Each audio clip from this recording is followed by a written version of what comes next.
Bom,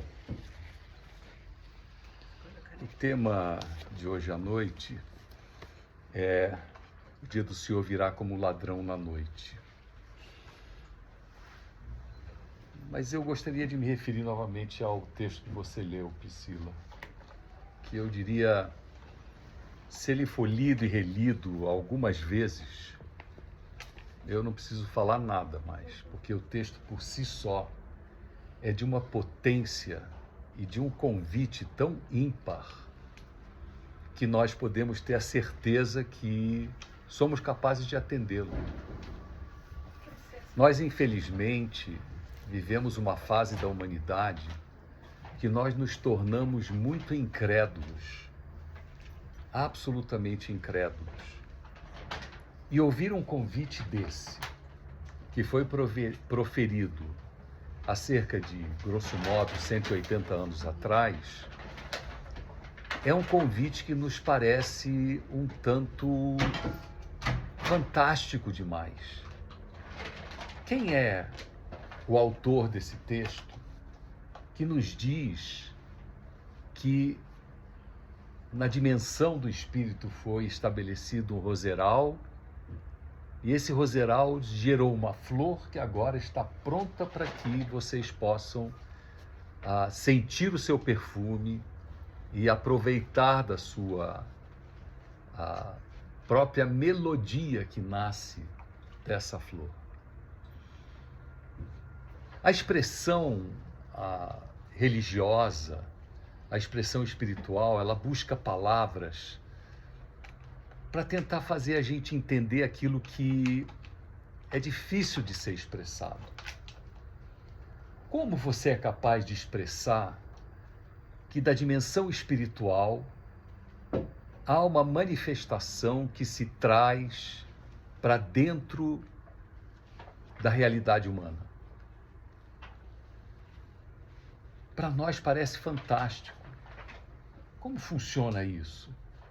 O que significa existir uma dimensão de um Criador que se revela aos homens, né? A humanidade. Isso para nós é muito fantástico, né? Isso para nós soa como improvável. Como assim alguma coisa que vem da dimensão espiritual se concretiza? Nós nos tornamos, e olhem o que o texto diz, né? Tão apegados ao pó, ou seja, a esse mundo material, que nós perdemos a direção que havia sido nos dada enquanto criaturas para que pudéssemos voltar ao nosso Criador. Nós meio que perdemos o caminho. E é isso que o autor do texto, Bahá'u'lláh, faz, né? Ele diz que se nós simplesmente tirarmos os véus que encobrem a nossa visão e a nossa audição, nós veríamos e ouviríamos a manifestação do Criador em tudo que nos cerca. Isso não é poesia. Bahá'u'lláh diz que nos dias de hoje, tudo, absolutamente tudo, vibra dizendo o Criador se manifestou. Mas o dia do Senhor virá como ladrão na noite. E essas são as palavras de Cristo, né? Que ele diz: pois vós mesmos sabeis muito bem que o dia do Senhor virá como ladrão na noite. Isso está em Tessalonicenses.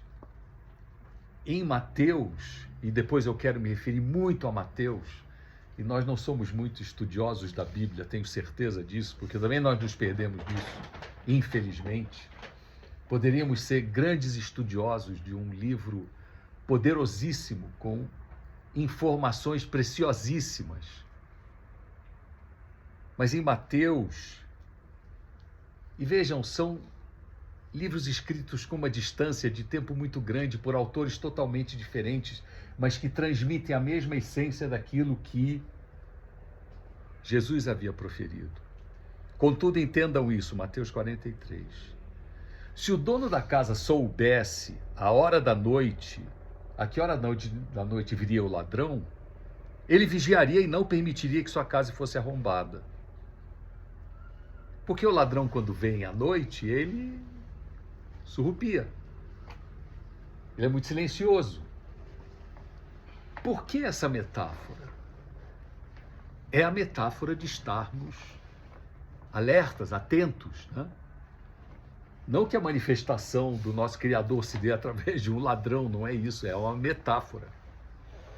E essa metáfora nos é muito preciosa, porque significa que nós temos que estar com os ouvidos, os olhos atentos para tirarmos o véu e percebermos a presença. Se não o fizermos, nós perdemos uma possibilidade que é muito preciosa da nossa alma, que é uma capacidade inata da nossa alma, que é ouvir a melodia divina. Nós temos muitas capacidades inatas que são os nossos instintos, né? Que são instintos físicos, que nós respeitamos muito. Fome. Ninguém discute com a fome. Ninguém tenta fazer com que a fome ache que ela está equivocada. Medo. Raiva. Posso tentar segurar, mas é instintivo. Mas tem um instinto que é espiritual, que é o instinto de ouvir a voz do Criador. E Bahá'u'lláh diz que se esse instinto não existisse, como poderia Deus, o Criador, né, dê o nome que nós quisermos, né? Por isso que eu estou falando muito em Criador, para criar uma base comum entre todos nós aqui, todas nós, para que não pareça que eu estou falando uma coisa e cada um levantar a mão e dizer, não, mas eu acho que o Criador. Como poderia Deus nos arguir e dizer, por que não vieste a mim? E eu poderia alegar, mas já que ninguém veio, e já que ninguém lhe procurava, eu também não o fiz. Essas são palavras que eu estou parafraseando de Bahá'u'lláh, mas ele diz exatamente isso. Se formos questionados e dissermos, mas já que ninguém ia, eu também não fui, eu também não procurei. Ele diz, porque nós temos o instinto natural da alma de procurar o nosso Criador, ele diz, esse argumento não será aceito. Porque você tinha o instinto. Eu lhe dei o instinto, como se fosse a voz divina falando, né?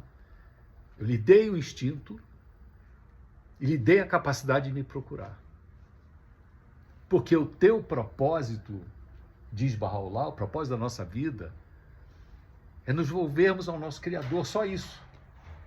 Essa bagunça toda que a gente vive, esse pagar conta, esse levar multa, esse se cansar no trabalho, esse correr atrás de dinheiro, esse sobreviver para poder fazer o mundo ser um pouco melhor, isso tudo só existe por uma única razão. Reconhecemos nosso Criador. Então tudo isso que está colocado é absolutamente secundário, correr atrás do dinheiro, correr atrás da multa, pagar não sei o quê. Isso é totalmente secundário. O essencial é nós amarmos o nosso Criador, reconhecermos Ele e buscarmos ouvir dEle o que Ele tem a nos orientar. Essa é a essência do texto que você leu. Tudo que você leu nesse texto, lindo, maravilhoso, emocionante. Eu acho que esse texto devia ser copiado, todo mundo levar uma parte dele, ficar lendo sem parar. Eu vou botar o texto depois no YouTube para garantir que quem quiser ver, volte a ver, né?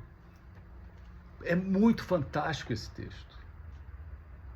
Ele é um mapa da mina. Ele diz, olha, é assim, o caminho é esse, vai por aqui, para lá, para lá, para lá. Faça isso que vai dar certo. Faça o que eu estou dizendo aqui que você vai me encontrar. Porque esse é o objeto da tua existência. Me encontrar. Muito bem. Mas a gente se perde no caminho. Há milênios, nós nos achamos e depois nós nos perdemos.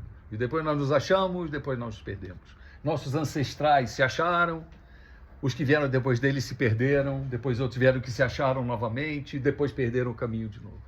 A história humana é essa sequência de achar e perder, perder e achar, tentando avançar no caminho em direção ao Criador. Esse achar e perder e achar é que explica a sucessão de religiões que nós conhecemos, de manifestações religiosas que existem. Um primeiro achar foi com Zoroastro, há um perder, aí aparece Abraão, que há um achar, que depois se perde de novo, que há um Moisés, depois perde, acha de novo, vem o Jesus Cristo, depois se perde, acha, vem o profeta Muhammad, acha e perde, vem Buda, vem Krishna, todos eles o tempo todo iluminando, dizendo, olha o caminho, você se perdeu do caminho, o caminho não era esse não, o caminho está aqui, ó. Toda a função desses profetas que vieram ao longo da história humana foi pegar todo mundo pelo braço e falar, moçada, não é para lá, é para cá, presta atenção. É aqui que você quer, o caminho que você quer está aqui. E o único propósito é dizer, é para você encontrar o teu Criador, só isso. Porque você veio a esse mundo com o propósito de encarnar-se naquilo que é o mais imperfeito. Que a partir da imperfeição nós alcancemos a perfeição. Tem coisa mais imperfeita do que a realidade física? Ela é totalmente imperfeita, a gente está preso por um fio de cabelo com uma espada na nossa cabeça o tempo todo. A nossa fragilidade, a nossa inconsequência, a nossa limitação, a nossa natureza dual faz com que a gente seja assim. Nós somos duais, né? Nós temos uma natureza física que nos encanta, que nos engana, que nos tira do caminho. Aí você fala, vem cá, mas Criador, por que você fez desse jeito? Por que não fez todo mundo logo espírito? Não era mais fácil? Para que esse teste? Mas é exatamente através desse teste que, olha, moçada, tá errado, volta para cá. É que a gente vai aprendendo e a gente exercita o quê? O mais precioso que o nosso Criador nos deu. O nosso livre-arbítrio. Porque ter o instinto de achá-lo, ele é modulado, ele é orientado pelo nosso livre-arbítrio. Nós não somos marionetes na mão de Deus, na mão do Criador. Ele nos deu o livre-arbítrio para que nós possamos procurá-lo. Mas nós temos o instinto capaz de perceber onde ele está. Então, nós viemos dessa forma imperfeita, eu digo, porque comparada com a dimensão espiritual, isso aqui é pura imperfeição. Por que é imperfeição? Porque tem duração, tem limitação, tem defeito, tem de tudo que vocês possam imaginar que pode dar errado é a existência material. A existência espiritual, imaterial, ela é pura perfeição, pura luz. Uma analogia, tá? Não é que nós sejamos luz, mas é como se fosse isso, tá? Então nós começamos na dimensão imperfeita, mas nós somos, na verdade, essa transição entre a imperfeição e a perfeição. Nós podemos alcançar a perfeição nessa nossa dimensão imperfeita. Mas para isso eu preciso ouvir o chamado que está escrito aqui. Eu preciso seguir essa fórmula. tão engraçado, né? Tem que falar palavras, palavras, palavras, frases, frases, frases, linhas, linhas, linhas, para dizer uma coisa, para até a gente tentar entender através de palavras o que a dimensão espiritual deveria dizer. Eu saquei, eu entendi. Mas nós temos os véus que ocultam. Nós nos ocultamos com esses véus, né? A nossa visão fica turva, a nossa audição fica imperfeita e nós não ouvimos o chamado. Por isso, a ideia do dia do Senhor vir como ladrão na noite, porque nós vamos estar adormecidos. E não veremos o ladrão passar em casa e levar tudo. O dono da casa que estiver desperto vai perceber. Então, esse é um chamado para nos despertarmos.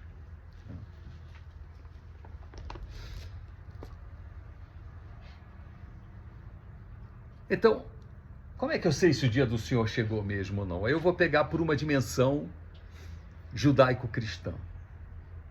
É o que nós conhecemos melhor na nossa tradição cristã como brasileiras, brasileiros, né? Como diz a minha mulher, gato que nasce no forno não é biscoito. Eu sou filho de iranianos, mas nasci no Brasil, então eu sou o gato que nasceu dentro do forno. Eu acho que eu sou um biscoito, mas biscoito carioca ainda, com esse sotaque chiado, né? Mas eu acho que a gente precisa parar e ouvir, né? Então, as religiões, elas trazem dicas, elas trazem evidências, elas trazem profecias. E eu trago pela cultura judaico-cristã, então, que eu digo que é a minha cultura também. Apesar de eu ter nascido numa família iraniana, eu era carioca, eu ia para aula de catequese. Eu não sabia que diabo era aquilo, mas tudo bem. Estou aqui na escola e a escola falava de Cristo e eu sei rezar o Pai Nosso, sei rezar Ave Maria, sei fazer um monte de coisa que na minha cultura como filho de iraniano não valia, mas é a minha cultura como brasileiro. Então eu vou pela cultura nossa brasileira judaico-cristã. Na cultura judaico-cristã, nós temos que voltar e ler a Bíblia, sim, pessoal. Nós não estamos fazendo isso. Quem disser que está fazendo isso sempre, eu tiro o chapéu, mas também não precisa levantar a mão quem está fazendo ou não está fazendo, porque eu acho que todo mundo aqui tem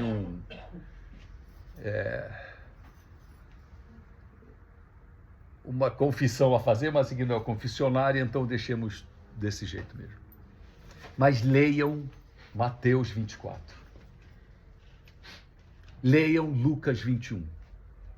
Leiam. Peço, anotem. Todo mundo tem celular, pega um celular. Hoje em dia a gente tem aquele grupinho eu comigo mesmo, né, dentro do WhatsApp, só eu, né? O meu grupo, o melhor grupo, só somos nós, onde a gente anota as nossas coisas. Anotem. Mateus 24, Lucas 21.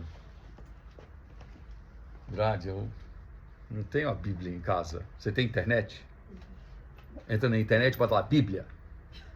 Vai aparecer uma Bíblia para você poder ler, só a sua. Você vai poder ler a Bíblia e bota lá. Mateus 24, Lucas 21. Em Mateus 24, consta, e eu não vou ler aqui, eu tenho essa mania de botar 500 coisas de papel aqui com um monte de anotação que eu acabo nem olhando, né? Mas é a minha garantia de que se eu começar a errar, eu sei onde é que eu volto. Mas eu sei que está aqui dentro desse papel, mas eu não vou ler, porque Mateus 24 é um capítulo que, se eu não me engano, tem quase 40 e tantos versículos, então é bastante longo. Mas lá é quando Cristo passa pelo templo e diz que não haverá de restar pedra sobre pedra. E aí pergunta, quando vão acontecer essas coisas que você preconiza? Ele diz, vai ser no tempo do fim. Mas quando é o tempo do fim? Quando a abominação da desolação prevista pelo profeta Daniel se cumpra. O que disse Daniel? Daniel é da Torá, do Antigo Testamento, né? Então vamos lá em Daniel. Daniel diz que o tempo do fim viria quando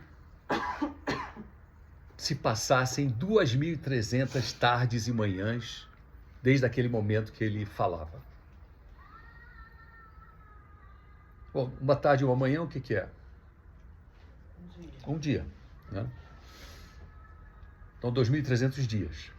Só que no livro de Números, os antigos nos pregam uma peça, através da voz de Deus, que diz que dar-te-ei um dia por um ano. Então, 2.300 anos. Quando foi que Daniel disse essas coisas? Agora eu tenho que ler a cola aqui, porque ninguém sabe essas coisas. Eu sabia, isso tudo de cor antigamente. Hoje em dia, se você perguntar o meu CPF, eu ainda consigo dizer. Depois disso, acabou de decorar número de telefone, o que seja. Daniel falou isso no ano de 456 a.C. Como é que sabem que foi isso? Porque Daniel fala sobre a destruição de Jerusalém, reconstrução de Jerusalém, ele dá vários sinais, né, no livro de Daniel, sobre o momento em que ele está falando aquilo. Então, o ano de 456 a.C., tá? Se eu somar, é menos 456, né? Com 2.300, vai dar o número mágico 1844. Da era cristã. Tá? O que aconteceu em 1844? Aí eu volto ainda para Mateus 24. E Cristo diz que o tempo do fim será quando passar o tempo dos gentios. O que é o tempo dos gentios, né?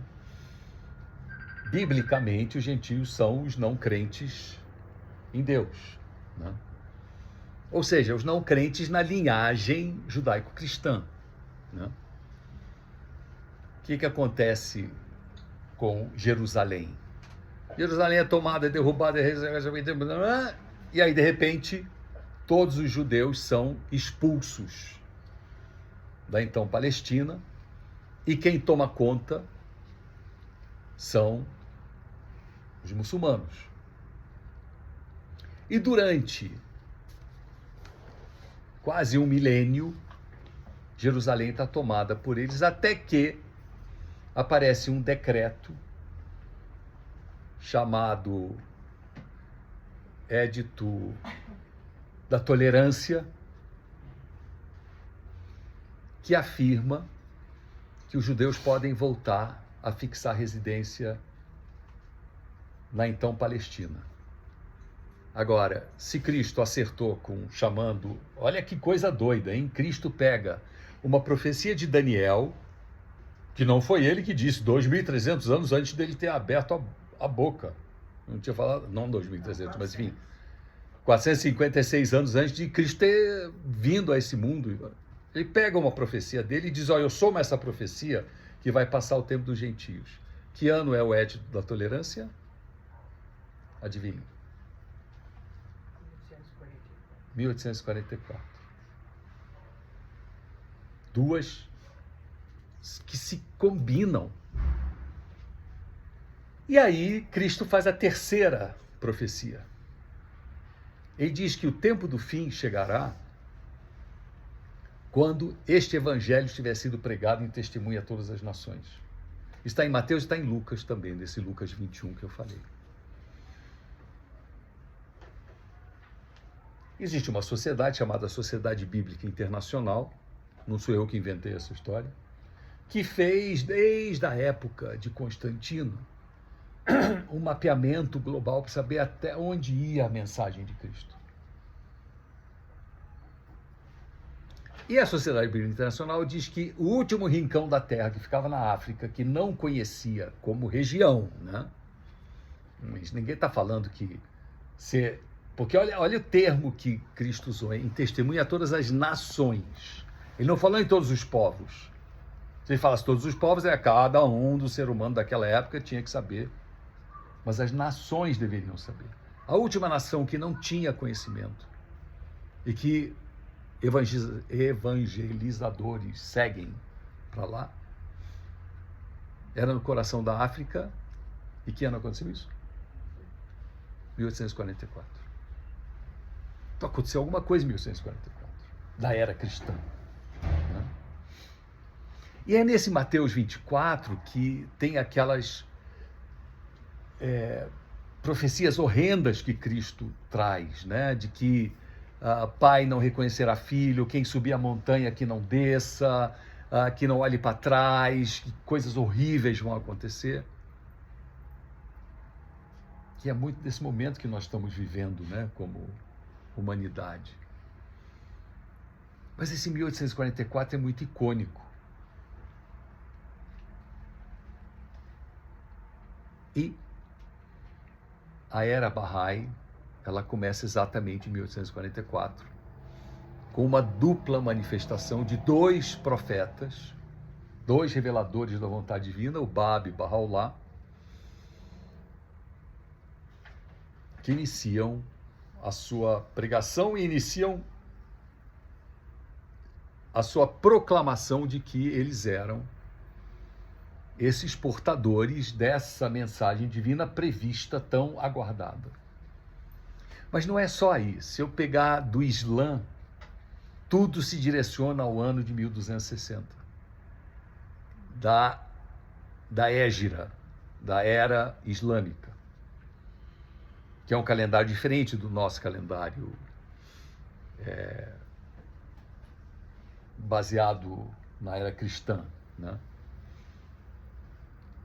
O ano de 1260 da Hégira é 1844. As profecias budistas, as profecias de Krishna, é inacreditável como isso vai se concentrando tudo em 1844. Para vocês verem como isso era tão sério nessa época, movimentos de populações inteiras se deslocaram para a Palestina, no aguardo do prometido. E o que a doutora Manigê mencionou dessa pessoa que ela conversou e falou como é que você espera a volta do prometido, ele falou, tem que voltar no céu, na glória, né?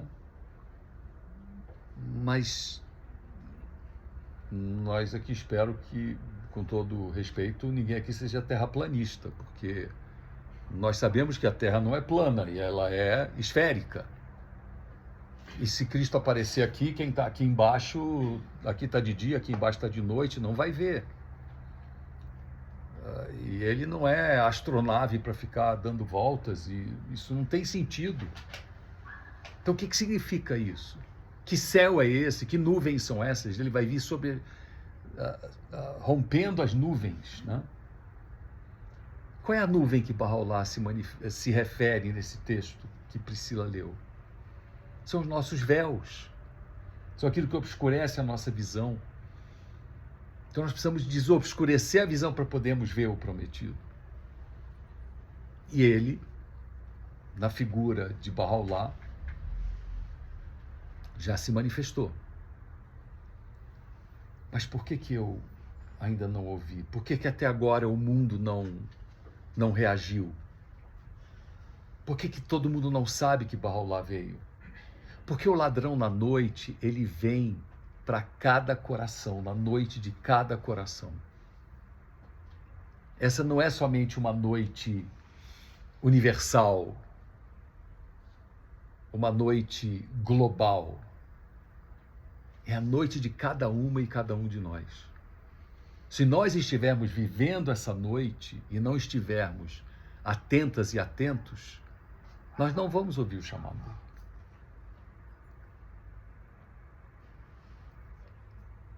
É muito fantástico. É extremamente fantástico. É muito ponto fora da curva. É totalmente ponto fora da curva. Porque nós não estamos mais acostumados a vivenciarmos o fantástico da experiência espiritual. Nós estamos tão apegados ao mundo material que esse chamado que nos vem nos parece um pouco... Não, mas aí também já é demais. Como é que é essa coisa que Deus se manifesta à humanidade? Será que é assim mesmo? Essa dúvida é muito natural. ela faz parte da noite que nós vivemos em nossos corações. E a noite não é ruim, ela simplesmente é um momento de reclusão e de falta dos nossos sentidos mais apurados, eles adormecem. O convite que Bahá'u'lláh nos faz, só a partir desse convite que foi lido aqui essa noite, né? Ele nos faz um convite do despertar, para nós despertarmos, para nós avaliarmos os nossos sentidos espirituais e vermos se nós conseguimos perceber o perfume dessa rosa. O que é essa rosa? Ela é a encarnação do divino.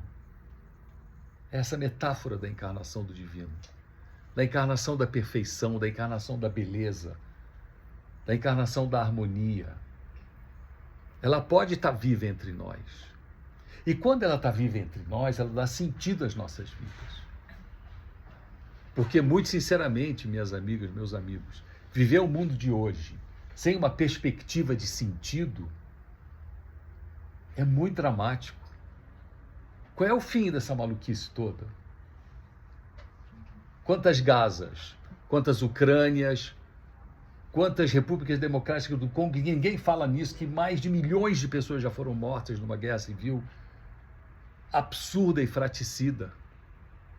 No coração da África, a gente acompanha isso na mídia, a mídia nem se interessa por isso. Milhões de pessoas já morreram numa guerra civil.